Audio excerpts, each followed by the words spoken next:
En una tierra sitiada donde el miedo callaba multitudes, un rey arrogante osó enfrentar al Dios de Israel. Pero aquella noche ningún hombre luchó. No se oyó el sonido de espadas ni gritos, solo el cielo en movimiento. 185,000 hombres cayeron y nadie vio cómo. Porque cuando tú no ves salida, Dios aún está luchando por ti. La intervención fue real, el milagro silencioso, y tú estás a punto de revivir esa historia. En la noche en que Dios luchó solo, el sol se ponía detrás de las murallas de Jerusalén, teñendo el cielo con tonos de sangre. La ciudad estaba cercada. Afuera, un ejército enemigo incontable se extendía como un mar de hierro y arrogancia. Era el imperio asirio, la fuerza más temida de su tiempo. Sus campañas militares habían transformado naciones en ruinas, imponiendo terror con tácticas brutales. Cuerpos empalados, ciudades quemadas, poblaciones arrastradas al exilio, nada resistía a su marcha. Liderando esta máquina de guerra estaba el rey Sennacherib. Su nombre resonaba como un trueno entre los pueblos. Aproximadamente en el año 701 a.C., marchó contra Judá con 185,000 soldados. Jerusalén estaba rodeada como una presa que ya saboreaba la victoria. Dentro de la ciudad, el rey Ezequías contemplaba el horizonte. No había a dónde huir. El pueblo estaba aterrorizado. Los alimentos escaseaban, los ancianos murmuraban y los guerreros estaban pálidos. Las madres cerraban las ventanas, intentando ahogar el sonido de los tambores enemigos. Afuera, Sennacherib no solo sitiaba la ciudad, sino que provocaba al cielo. Envió mensajeros con una carta de afronta directa al Dios de Israel. Las palabras eran un veneno calculado. Así como hemos destruido los dioses de otras naciones, también tu Dios será derrotado. Jerusalén será reducida a polvo. La blasfemia fue pública. En el segundo libro de Reyes, capítulo 18, versículos 28 a 35, Rabshakeh, el portavoz del rey asirio, gritó en hebreo para que el pueblo en los muros escuchara. ¿Acaso los dioses de Ramá y de Arpade libraron sus tierras de mi mano? Y el Señor podrá librar a Jerusalén de mi mano. Era más que una amenaza, era un desafío al invisible. El ejército asirio no solo quería vencer militarmente, sino también probar que el Dios de Israel era impotente. El terror no era exagero, era histórico. Jerusalén parecía estar sola. Pero el verdadero movimiento no comenzó con ejércitos, sino con un corazón quebrantado. Mientras las murallas temblaban afuera, algo diferente sucedía por dentro. No se oían planes militares ni gritos de guerra, solo un silencio sagrado. Ezequías no levantó la espada, subió al templo como un siervo. Llevaba en sus manos la carta de la humillación y en su corazón el peso de la fe puesta a prueba. Y allí, ante el altar, algo ascendió al cielo.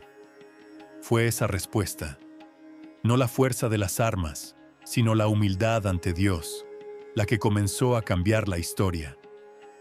La puerta del templo se cerró tras Ezequías. Afuera, el mundo se desmoronaba, pero adentro reinaba el silencio que escucha. El rey caminó lentamente hasta el altar con manos temblorosas. En sus dedos, la carta del enemigo, papel cargado de arrogancia y blasfemias. No la rasgó, no gritó, no llamó a sus consejeros. Ezequías hizo algo que pocos reyes tendrían el valor de hacer. Depositó la carta ante Dios. Según el segundo libro de Reyes, capítulo 19, versículos 14 a 16, él extendió la carta ante el Señor y oró. Oh Señor Dios de Israel, tú eres el único Dios de todos los reinos de la tierra. Inclina tus oídos, oh Señor, y oye. Abre, oh Señor, tus ojos y mira. Oye las palabras de Sennacherib, que ha enviado para afrontar al Dios viviente. No había ejércitos a su disposición, no había salida estratégica, pero sí fe. No una fe ruidosa, sino una fe que depende. Mientras el rey clamaba, el cielo se movía. Del otro lado de la ciudad, el profeta Isaías, aquel que escuchaba lo que los ojos no veían, recibió una palabra directa. Era una respuesta, no a la amenaza, sino a la oración. Isaías envió un mensaje a Ezequías. Está escrito en el versículo 32 del mismo capítulo. Así dice el Señor acerca del rey de Asiria: no entrará en esta ciudad, ni lanzará flecha alguna. Por el camino por donde vino, por ese volverá. Palabras, solo palabras, pero no eran palabras comunes, eran palabras de Dios. En medio a la oscuridad de la amenaza, llegó la luz. En medio al miedo del acero, llegó la esperanza desde lo alto. La salvación no sería conquistada por la espada, sino por la promesa. En este momento, la narrativa bíblica cambia de tono. Ya no estamos frente a una historia de conquista, sino de intervención sobrenatural. Ezequías había subido al templo con el peso del miedo. Ahora descendía con el peso de la fe. La ciudad no tenía más guerreros, pero sí una promesa. Y quien tiene una promesa de Dios no está desprotegido. El ejército asirio aún estaba allí afuera. Sus banderas aún ondeaban al viento y sus generales aún celebraban la victoria anticipada. Pero desde adentro, el cielo ya había decidido. Ezequías no sabía cómo, nadie sabía cuándo, pero el pueblo, antes en silencio por miedo, ahora se callaba por esperanza. Porque cuando un hombre se humilla ante Dios, todo el cielo se levanta a su favor. Y aquí es donde la historia comienza a cambiar lentamente, invisible, pero poderosamente. Antes de continuar con el video, tengo que abordar un tema muy importante y delicado. Estoy hablando del consumo excesivo de pornografía por parte de los cristianos. Esta práctica ha estado creciendo mucho en los últimos años y parece no haber una solución. Por ser un tema delicado, pocas personas hablan al respecto. Por eso desarrollamos el método, el fin de la prisión. Con él, tendrás un plan diario de proximidad con Dios. Un material completo que incluye estrategias de protección digital y renovación mental. Pensado para ayudarte a restaurar tu conexión espiritual con Dios y eliminar de una vez por todas ese sentimiento de culpa que sientes al consumir ese tipo de contenido. Si tienes interés en transformar tu relación con Dios, haz clic ahora en el primer comentario fijado y da tu primer paso. Ahora volvamos al vídeo. Aquella noche cayó sobre el valle, silenciosa y densa. Un manto oscuro cubría el campamento asirio, donde 185,000 soldados dormían con el orgullo de quienes ya se veían victoriosos. Ninguno de ellos imaginaba que estaban frente a su última madrugada. No hubo truenos, lluvia ni terremotos. La tierra permaneció inmóvil, pero el cielo se movió. En el segundo libro de Reyes, capítulo 19, versículo 35, está escrito: Sucedió, pues, que en aquella misma noche salió el ángel del Señor y hirió en el campamento de los asirios a 185,000 hombres. Y cuando los sobrevivientes se levantaron al amanecer, todos eran cuerpos muertos. No se oyó el sonido de una espada, ningún grito, ningún ruido de batalla, solo el silencio. Imagina la escena. Los vientos que barrían el valle aquella noche eran diferentes. Había una quietud sagrada en el aire. Un soplo recorría las tiendas de los soldados. Las antorchas seguían encendidas. Las armaduras brillaban a la luz de la luna, pero las almas se esfumaban. No se describe cómo sucedió.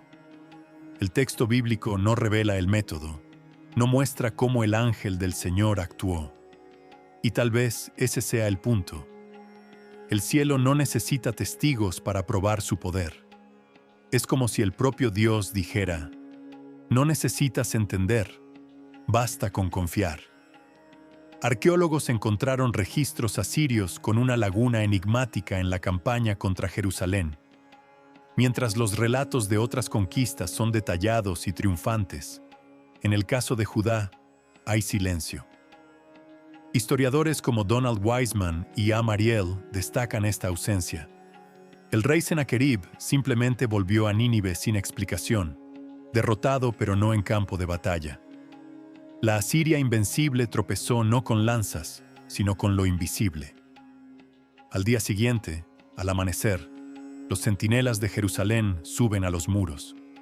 Esperan ver movimiento, cerco y amenazas, pero no hay nada, solo cuerpos, miles de ellos. Un silencio sobrenatural pairaba sobre el valle. Nadie entendía, pero todos sabían que el cielo había intervenido. La ciudad no fue salvada por arqueros ni murallas, sino que el cielo luchó por ellos. El ángel del Señor vino como el viento, pasó como un soplo y dejó un rastro de justicia que nadie vio llegar. Sennacherib, el rey que desafió al Dios viviente, huye en silencio y retorna humillado a su palacio, donde es asesinado por sus propios hijos. Un final digno para quien se había alzado contra el Altísimo. El segundo libro de Reyes, capítulo 19, versículo 37, narra este desenlace. Aquella noche que comenzó como cualquier otra, entró en la eternidad, como el momento en que el cielo tocó la tierra. Aquí percibimos el mayor poder de Dios. No está en lo que muestra, sino en lo que hace sin ser visto. Permanece con nosotros hasta el final, porque lo que viene es una revelación que te sorprenderá. ¿Quién era aquel que pasó durante la noche sin levantar polvo, sin provocar gritos, y aún así dejó 185,000 hombres muertos? La Biblia lo llama el ángel del Señor, pero este título lleva un misterio. No es solo un mensajero celestial, sino una manifestación del propio Yo Soy. En el Éxodo, capítulo 3, versículo 2, Moisés encuentra a este ángel en una zarza ardiente. El texto dice: «Y apareció el ángel del Señor en una llama de fuego en medio de una zarza ardiente». Pero luego es el propio Dios quien habla. «Yo soy el Dios de tu padre, el Dios de Abraham, el Dios de Isaac y el Dios de Jacob». Este ángel, a lo largo de las Escrituras, aparece con autoridad divina, recibiendo adoración, hablando como el propio Dios y actuando como si fuera el Señor en forma visible. En el libro de los Jueces, capítulo 6, el mismo ángel aparece a Gedeón, y en Zacarías, capítulo 3, está en el centro de una batalla espiritual reprendiendo a Satanás, siempre actuando como la autoridad máxima, con poder de juicio y salvación. Muchos estudiosos, como el renombrado teólogo Walter Kaiser Jr., defienden que este ángel del Señor es una manifestación preencarnada de Cristo, el Hijo presente desde el principio, actuando en nombre del Padre, interviniendo en la historia antes incluso de nacer en Belén. Esto cambia todo. Aquella noche en Jerusalén, no fue solo un mensajero quien visitó el campamento enemigo, sino el propio Dios disfrazado en silencio, ejerciendo juicio con precisión perfecta. El Salmo 91 ya preveía: 1,000 caerán a tu lado y 10,000 a tu derecha, pero tú no serás atingido. Este salmo no habla de suerte, sino de protección divina invisible. ¿Cuántas veces en la historia de la humanidad este guerrero silencioso ya pasó? ¿Cuántas veces ha impedido un accidente, apagado un incendio, desviado una bala sin que nadie lo supiera? La Biblia es clara. Lo invisible no es menos real, es simplemente más alto, más profundo y más santo. El siguiente capítulo revelará que incluso cuando todo parece perdido, el cielo aún lucha por ti. Ya te inscribiste. Si aún no lo has hecho, esta es la hora. Inscribirte, dejar tu like y compartir este mensaje con alguien que necesita saber que Dios aún lucha por él. Siglos después, otro hombre se sintió como Jerusalén, rodeado, sin salida y con fuerzas esgotadas. Su nombre era Daniel. A diferencia de Ezequías, Daniel no era rey. Era un exiliado que vivía bajo el dominio de imperios que burlaban de su fe. Pero, incluso lejos de casa, se arrodillaba 3 veces al día, volcado hacia Jerusalén, orando como quien sabe que el cielo aún escucha. En el libro de Daniel, capítulo 10, encontramos uno de los episodios más profundos sobre la guerra invisible que sucede cuando alguien ora.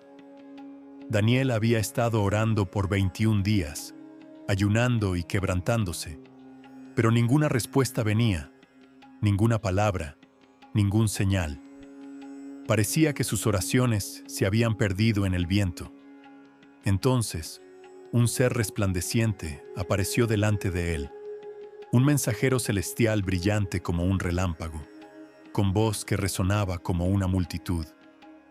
Daniel cayó al suelo sin fuerzas, y el ángel le dijo: «Desde el primer día en que aplicaste tu corazón a comprender y a humillarte ante tu Dios, fueron oídas tus palabras, y yo vine por causa de tus palabras». Este pasaje muestra que hay un conflicto real en el mundo invisible. Las oraciones mueven el cielo, pero también provocan resistencia del mal. Dios permite este retraso no por ausencia, sino por propósito.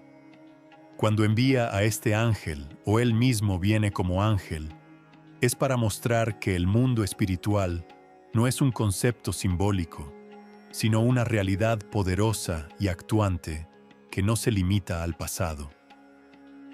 El mismo ángel que defendió a Jerusalén aquella noche aún camina por esta tierra, aún visita casas, entra en hospitales, cerca familias y protege donde hay clamor sincero. No necesitas verlo para ser protegido, solo necesitas creer. La vida está llena de momentos en los que Dios nos protege de lo que nunca sabremos que existió.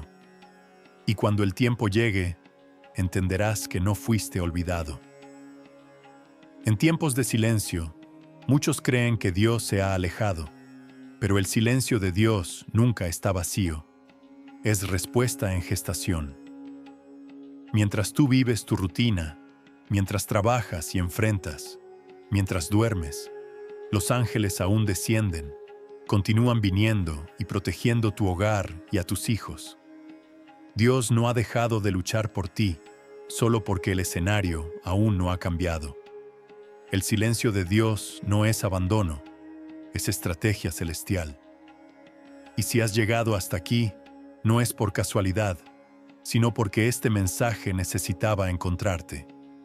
Inscribirte en este canal, dejar tu like y comentar aquí abajo cómo Dios ya te alcanzó en el silencio, es una forma de reconocer que el cielo no ha desistido de ti. El mismo Dios que hizo que el ángel pasara por el campamento enemigo sin ser visto, aún pasa. Los mismos ojos espirituales que se abrieron para ver al ángel, aún se abren hoy. La fe verdadera no se basa en lo que sientes, sino en lo que conoces del carácter de quien prometió. Eliseo, mientras tanto, se levantó con calma. Afuera, un ejército enemigo sitiaba la ciudad de Dotán. Dentro, él dijo con serenidad: «No temas, porque más son los que están con nosotros que los que están con ellos». El joven sirviente veía solo el mundo físico. Los números eran abrumadores, hombres contra hombres. Pero Eliseo oró por visión: «Señor, te ruego que le abras los ojos para que vea». Y entonces, el milagro sucedió. El monte estaba lleno de caballos y carros de fuego. Esta escena poderosa de la Biblia no es solo sobre la protección visible, sino sobre ver primero con la fe y luego con los ojos. La confianza de Eliseo no vino de una visión extraordinaria, sino de una certeza invisible. La oración verdadera nunca es ignorada. Es respondida en lo invisible antes de ser vista en lo visible. Por último, recuerda que no todos los milagros vienen acompañados de fuego, y no todas las intervenciones divinas dejan rastros en el suelo. Hay momentos en que Dios actúa sin que nadie lo perciba, pero aún así, todo cambia. La vida está llena de estas intervenciones silenciosas, y aunque no las veas, puedes elegir confiar, porque el cielo no ha desistido de ti.